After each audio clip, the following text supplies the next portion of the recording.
Bonjour chers internautes et bienvenue sur la 3e édition d'Esprit Ébène, votre émission dédiée à la femme ébène d'ici et d'ailleurs. Aujourd'hui, j'ai l'honneur de vous présenter deux femmes d'exception, Rokia et Cissé. Elles sont à l'origine de la marque Namoula by Éphémère Showroom, une marque qui est destinée à la femme et plus précisément à l'épanouissement de la femme dans sa vie de couple. Merci d'avoir répondu à l'invitation. Alors j'ai une toute première question. En tant que femme originaire d'ethnie Soninké, j'aimerais savoir d'où est-ce que vous est venu le courage de créer la marque Namoula. Comme on le sait tous, en Afrique de l'Ouest, la sexualité est un peu taboue. Donc c'est vrai que cette question se pose beaucoup. Donc voilà, on aimerait savoir vraiment d'où est-ce que vous est venue cette force et ce courage. Bonjour et merci de nous avoir invités. En effet, on a créé d'abord Éphémère Showroom en 2012 dans l'idée de répondre à une attente qui était la séduction. On avait déjà dans l'idée de créer notre propre marque de lingerie et petit à petit, on a fait une étude de marché, on a essayé de voir ce qui se faisait autour de nous. Et petit à petit, on a commencé à mettre des produits et effectivement, en tant que femme soninké, c'était un petit peu compliqué au départ parce que on avait un petit peu peur de heurter la sensibilité des gens. Mais finalement, c'est venu tout seul parce que on est parti en communication avec des femmes. Voilà, donc de discuter avec des femmes et créer un réseau de femmes. Bonjour et merci de nous avoir accueillis. Effectivement, je rejoins l'idée de ce que Rokia vient de dire concernant Namoula, la création de cette marque. C'est vraiment un aboutissement d'un projet qui a été mûrement réfléchi depuis 2012 et qu'aujourd'hui, Namoula, c'est une renaissance parce qu'au départ, c'était Éphémère Showroom, un réseau de femmes, un club de femmes, des femmes en fait qui se ressemblent, qui racontent la même histoire, qui ont les mêmes besoins et les mêmes attentes, qui est de s'épanouir dans la vie de couple. Donc on a véhiculé ce message de 2012 à 2016 aujourd'hui. Et machallah, les filles ont répondu donc, à cette demande.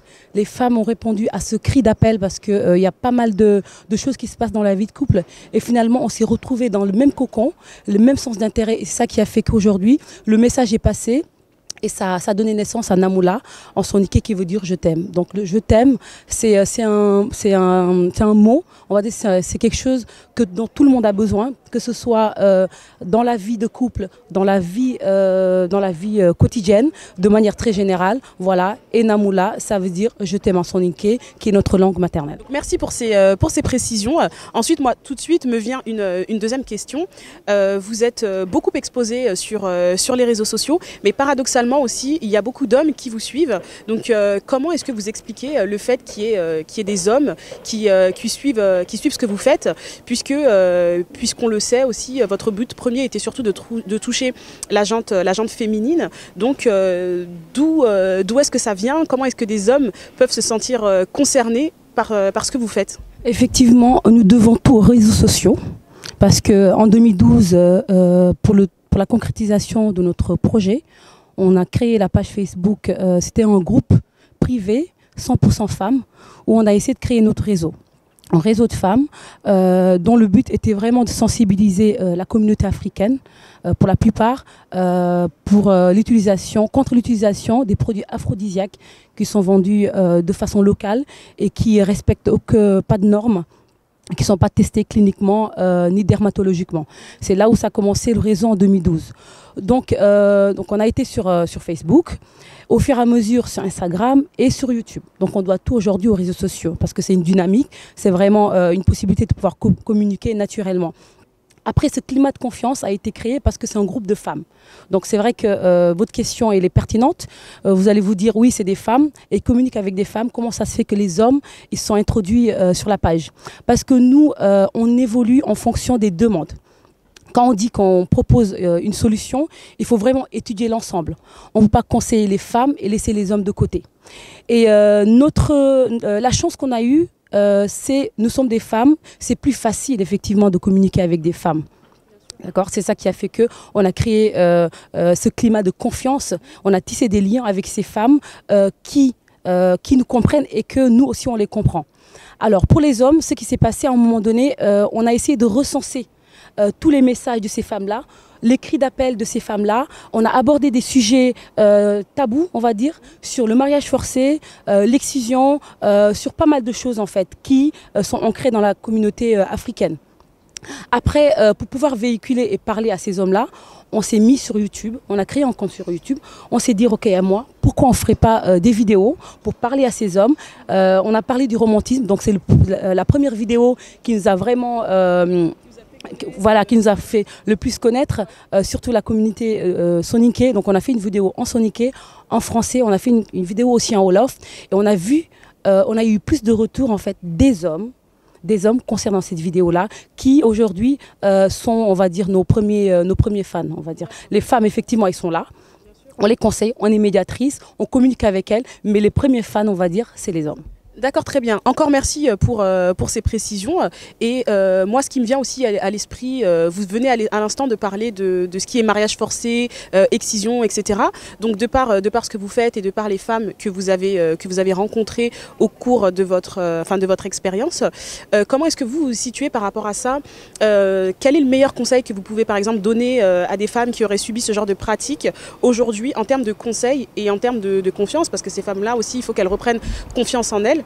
Donc voilà, comment est-ce que vous, par rapport à ça, vous vous positionnez? Est-ce que vous avez un avis neutre sur la question? Est-ce que vous êtes plus... Voilà, moi c'est ce que j'aimerais avoir comme précision. Je vais vous laisser répondre. Merci pour la question. Alors, comme l'a dit Cissé, nous, en fait, on recense tous les problèmes, pas que les problèmes, hein, parce que les gens ne viennent pas nous voir que quand ça va pas.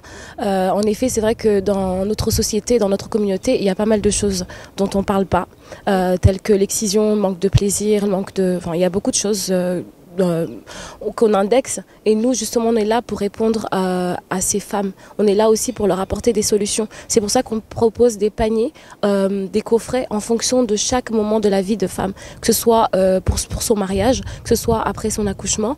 Et ces femmes-là qui sont là, qui viennent nous voir, on sait ce qui se passe, parce qu'on est des femmes qui vivons plus ou moins les mêmes choses, et de par la culture, de par les expériences, on est mariés, on a des enfants, on sait ce qui se passe. Donc une femme qui vient nous voir pour un problème d'excision, pour un manque de désir et autres, on a besoin de savoir un petit peu plus. Sans vouloir rentrer dans sa vie personnelle, on a besoin de comprendre cette femme, ce qu'elle a subi, et pouvoir lui apporter des solutions en fonction. On a des produits qui sont là pour répondre à ses attentes, des produits qui sont là aussi pour... lui permettre d'être encore plus féminine, parce que il s'agit pas simplement de lui dire prends ce produit, c'est très bien, ça marche. C'est aussi une écoute, parce qu'il y a beaucoup de femmes qui découvrent qu'elles sont excisées que pour leur premier enfant, ou alors pendant un contrôle chez les gynécos. Donc justement, ça nous apprend à parler à ces femmes, à leur dire que c'est important de connaître ton corps, c'est important de savoir quelle femme tu es, c'est important aussi de pouvoir aller au-delà de ces pratiques qui étaient effectivement barbares, mais il faut aller au-delà de ça. Il faut aussi gagner confiance, il faut aussi apprendre à être femme différemment, même si y a quelque chose qui manque. Voilà. Une dernière chose en fait sur le discours de Rokhaya. Effectivement, l'excision, on va dire qu'aujourd'hui, c'est quelque chose qui ne se pratique plus. Mais ce qu'on a oublié, il y a eu il y a des séquelles. Il y a eu beaucoup de femmes qui ont été excisées. On ne parle plus d'excision parce que ça a été éradiqué en Afrique, etc. Aujourd'hui, il y a un travail derrière. Et nous, on est là pour ça. Parce que ces femmes qui sont déjà excisées, quelle solution on leur propose? C'est pour ça que les filles, beaucoup de filles qui sont excisées viennent nous voir, parce qu'on essaie de les aider, on essaie de communiquer, on essaie de leur faire oublier cette pratique. C'est déjà fait, c'est fait. Il y a eu des séquelles.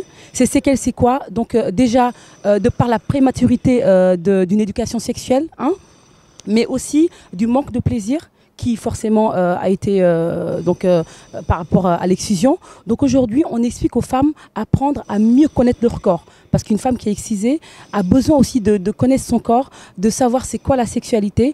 Mais la sexualité, quand on dit sexualité, on ne rentre pas trop dans la sexualité, on parle plus, nous, de séduction, de sensualité de la femme. Apprendre à connaître son corps et le droit, je répète, au plaisir. D'accord, très bien. J'ai une dernière question. Vous avez récemment organisé un événement où vous avez pu proposer en fait vos produits, ce que vous commercialisez. Vous avez fait ça à travers d'un défilé. Donc voilà, qu'est-ce qu'il en ressort? Comment est-ce que ça s'est passé? Est-ce que les femmes ont été pour le projet? Est-ce qu'elles ont été avenantes? Voilà, qu'est-ce qu'il en ressort de cet événement? En effet, le 15 octobre, on a fait un défilé. Alors, ce défilé, c'est l'aboutissement d'un projet. Parce que Namoula, on a créé la marque Namoula avec, à travers des produits tels que des parfums pour les draps, la lingerie, le corps. On a aussi tous des cocktails.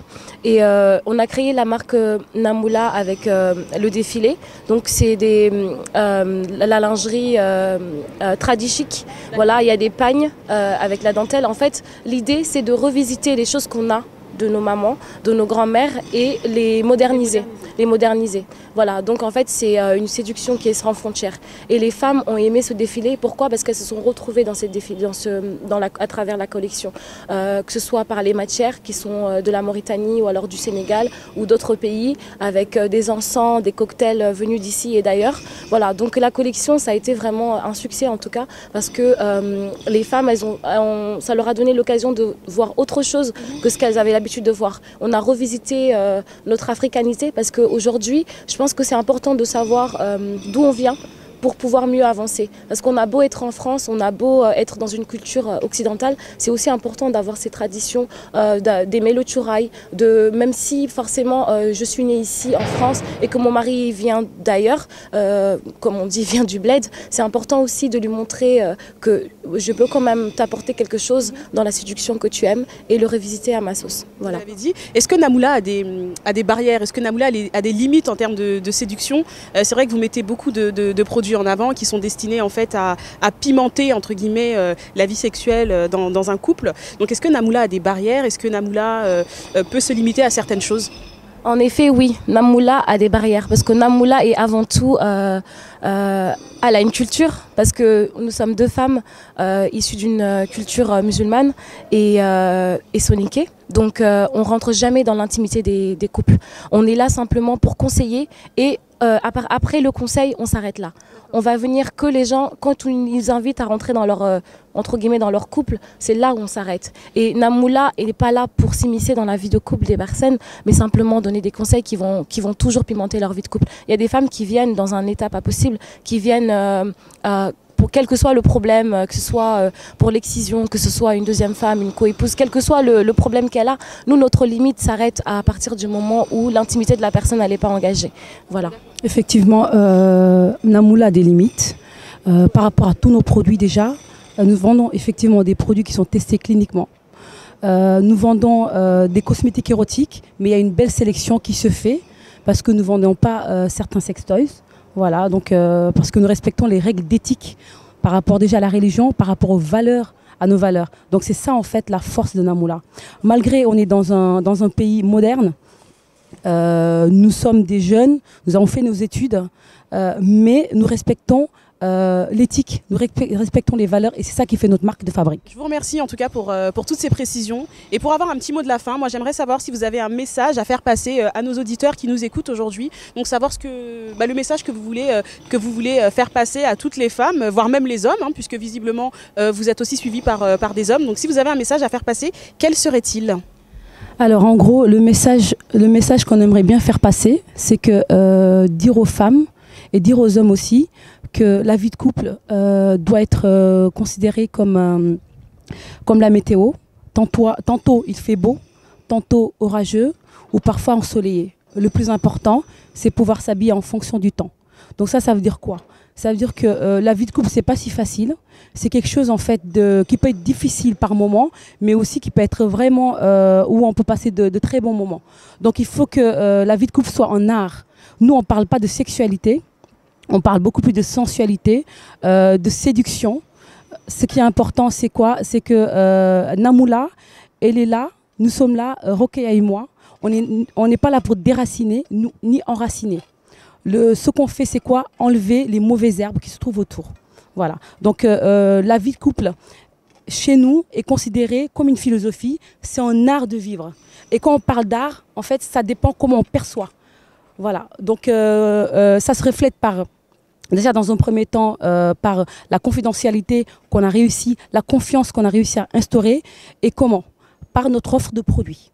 Donc l'offre de produits, c'est quoi? On propose des produits qui sont testés cliniquement. Nous proposons des coffrets personnalisés en fonction des attentes de chaque femme. Des coffrets, par exemple, une coffret séduction.